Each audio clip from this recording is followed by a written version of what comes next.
Welcome back to Limited Edition, ladies and gentlemen.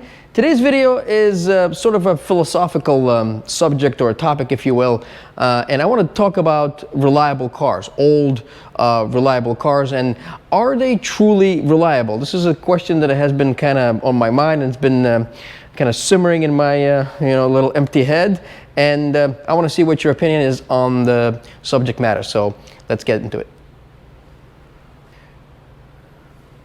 So like I mentioned in this video, I want to talk about reliable cars. I have personally an addiction to reliable cars. I think it's the coolest thing ever is when a manufacturer actually designs, builds, and creates a car that is truly reliable. And as you can see here,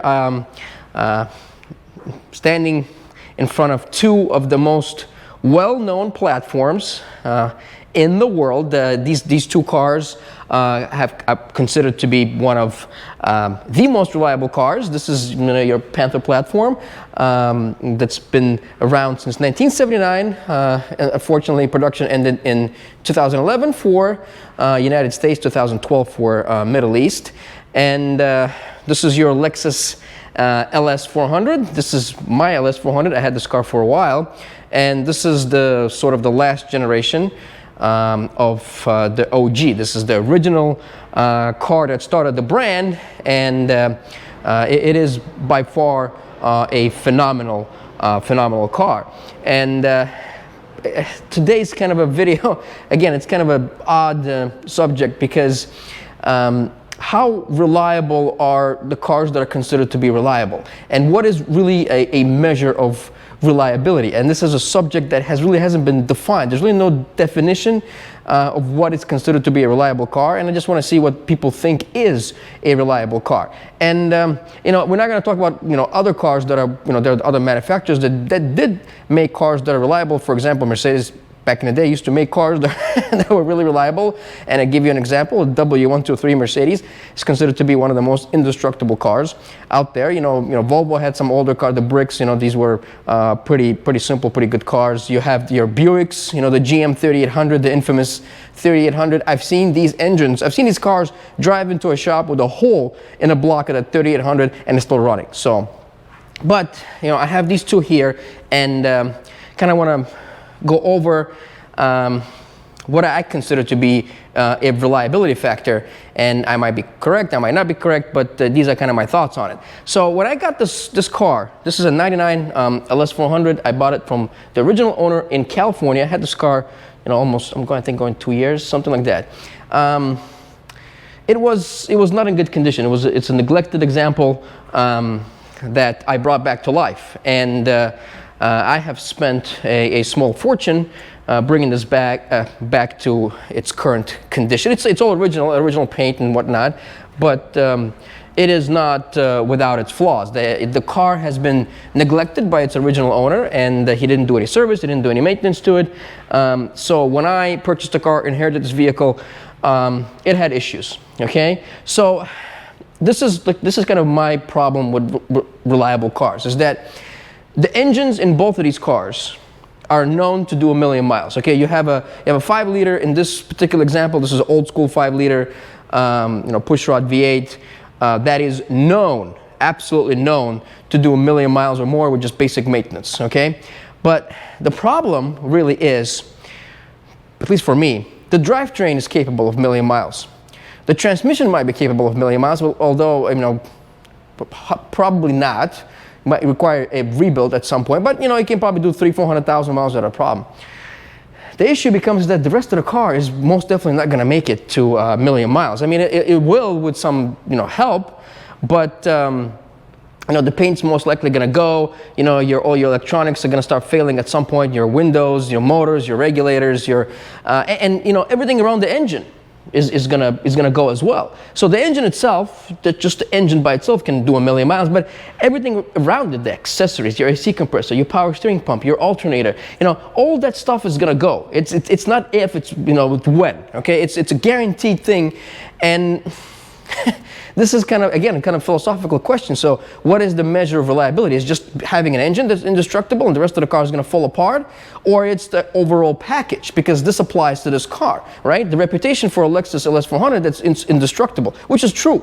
You know, this car, no matter what condition this car is in, it will most likely start and it will get you to where you need to go. Same applies for that, right? But everything around the car is most likely not going to make it. And we know that there are documented examples of the earlier LS400s with million miles and more.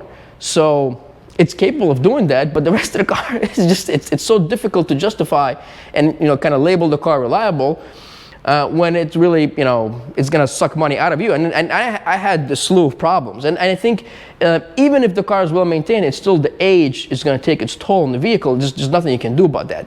Sooner or later, something's going to fail because the remainder of the components, right, just not including the engine, are not really designed and built with the same, I guess, care or attention to detail as the engine itself, right? Because, in this particular example, Toyota spent $1 billion developing the LS400, and it was engineering marvel at the time, but they did cut costs here and there. That's just because they just had to, because otherwise they wouldn't be able to deliver a car at the projected price point if they don't cut costs. So it's a natural progression, and that's kind of a problematic issue with something that's reliable, right? Again, the car will start, it will most likely get you to where you need to go, but all the components around the engine and transmission are prone to failure, and they will fail. And this car is relatively low mileage. I bought it, I think, about 80,000 miles, and I dropped 4 or 5 times the cost of this car into it, just dealing with just your basic maintenance stuff. The power steering systems in these cars are known to be complete junk, and I replaced basically every hose, every clamp, the pump, the rack, the this, the that. I mean, you name it, it was replaced, and at a cost that exceeded the value of this car. So. And Toyota makes reliable cars. We all know that. So you have the trucks and cars. Land Cruisers are a prime example of trucks that are indestructible. But again, same concept really applies. Engine, transmission, the drivetrain lasts forever. The rest of the car, there is cost cutting there, and it's the same for the Panther, same for the GM product, same for the Mercedes. You look at the W123. It's old. It's just getting old. Simply age is taking its toll on these cars. The diesels can go a million miles. Yes, the engine is going to get you there. The rest of the car, it's kind of a problematic. So this is kind of my, I guess, dilemma with the reliability factor in reliable cars. So I want to see what people think about the subject, and whether you agree with me or you don't agree with me. I mean, I personally look at it as reliability as a whole package. Like, everything in the car is reliable, and I know that no such thing really exists. I haven't seen a car like this. I haven't seen a car where besides the engine, everything else lasts as long as the rest of the car. I just haven't seen that, because there's naturally has to be cost cutting somewhere. And here's the thing, like, for example, this prime example, pristine low mileage car, everything works in it now, okay?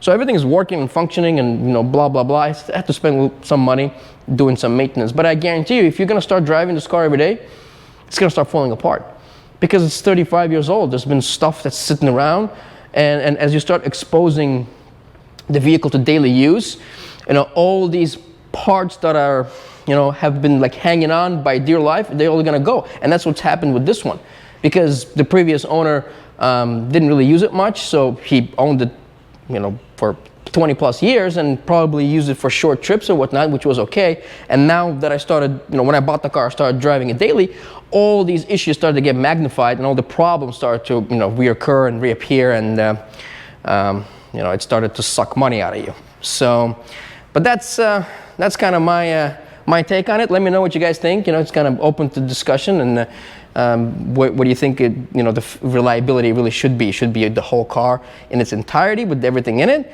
or just engine and transmission is sufficient? So that's it for today. Hope you guys enjoyed this video. Thanks for watching. Peace.